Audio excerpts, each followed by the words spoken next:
काफी समय पहले की बात है। एक गांव में एक अंधी बुढ़िया रहती थी। वह गणेश जी की परम भक्त थी। आंखों से भले ही दिखाई नहीं देता था, परंतु वह सुबह शाम गणेश जी में भक्ति मग्न रहती। नित्य गणेश जी की प्रतिमा के आगे बैठकर उनकी स्तुति करती, भजन गाती व समाधि में लीन रहती। गणेश जी बुढ़िया की भक्ति से बड़े प्रसन्न हुए। उन्होंने सोचा ये बुढ़िया नित्य हमारा स्मरण करती है, परंतु बदले में कभी कुछ नहीं मांगती। भक्ति का फल तो उसे मिलना ही चाहिए। ऐसा सोचकर गणेश जी एक दिन बुढ़िया के सम्मुख प्रकट हुए तथा बोले, माई, तुम हमारी सच्ची भक्त हो। जिस श्रद्धा व विश्वास से हमारा स्मरण करती हो, हम उससे प्रसन्न हैं। अतः तुम जो वरदान चाहो हमसे मांग सकती हो। बुढ़िया बोली, प्रभो, मैं तो आपकी भक्ति प्रेम भाव से करती हूँ। मांगने का तो मैंने कभी सोचा ही नहीं, अतः मुझे कुछ नहीं चाहिए। गणेश जी पुनः बोले, हम वरदान देने के लिए आए हैं। बुढ़िया बोली, हे सर्वेश्वर, मुझे मांगना तो नहीं आता। अगर आप कहें तो मैं कल मांग लूंगी। तब तक मैं अपने बेटे व बहू से भी सलाह मशविरा कर लूंगी। गणेश जी कल आने का वादा करके वापस लौट गए।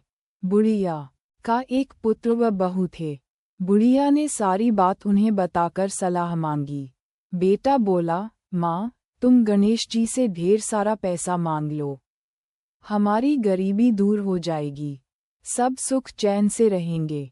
बुढ़िया की बहू बोली, नहीं, आप एक सुंदर पोते का वरदान मांगें। वंश को आगे बढ़ाने वाला भी तो चाहिए। बुढ़िया बेटे और बहू की बातें सुनकर असमंजस में पड़ गई।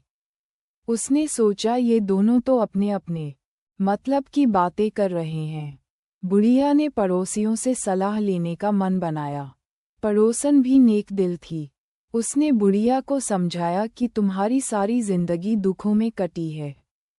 अब जो थोड़ा जीवन बचा है वह तो सुख से व्यतीत हो जाए। धन अथवा पोते का तुम क्या करोनी? अगर तुम्हारी आंखें ही नहीं हैं तो ये संसारिक वस्तुएं तुम्हारे लिए व्यर्थ हैं। अतः तुम अपने लिए दोनों आंखें मांग लो। बुढ़िया घर लौट आई। बुढ़िया और भी सोच में पड़ गई। उसने सोचा, कुछ ऐसा मांग लूं, कुछ भी निर्धारित न कर सकी। दूसरे दिन गणेश जी पुनः प्रकट हुए तथा बोले, आप जो भी मांगेंगे वह हमारी कृपा से हो जाएगा। ये हमारा वचन है। गणेश जी के पावन वचन सुनकर बुढ़िया बोली, हे गणराज, यदि आप मुझसे प्रसन्न हैं तो कृपया मुझे मन इच्छित वरदान दीजिए। मैं अपने पोते को सोने के गिलास में दूध पीते देखना चाहती हूँ। बुढ़िया की बातें सुनकर गणेश जी उसकी सादगी व सरलता पर मुस्कुरा दिए। बोले, तुमने तो मुझे ठग ही लिया है। मैंने तुम्हें एक वरदान मांगने के लिए बोला था, परंतु तुमने तो एक वरदान में ही सब कुछ मांग लिया। तुमने अपने लिए लंबी उम्र तथा दोनों आंखें मांग ली हैं। बेटे के लिए धन व बहू के लिए पोता भी मांग लिया। पोता होगा, ढेर सारा पैसा होगा, तभी तो वह सोने के गिलास में दूध पिएगा।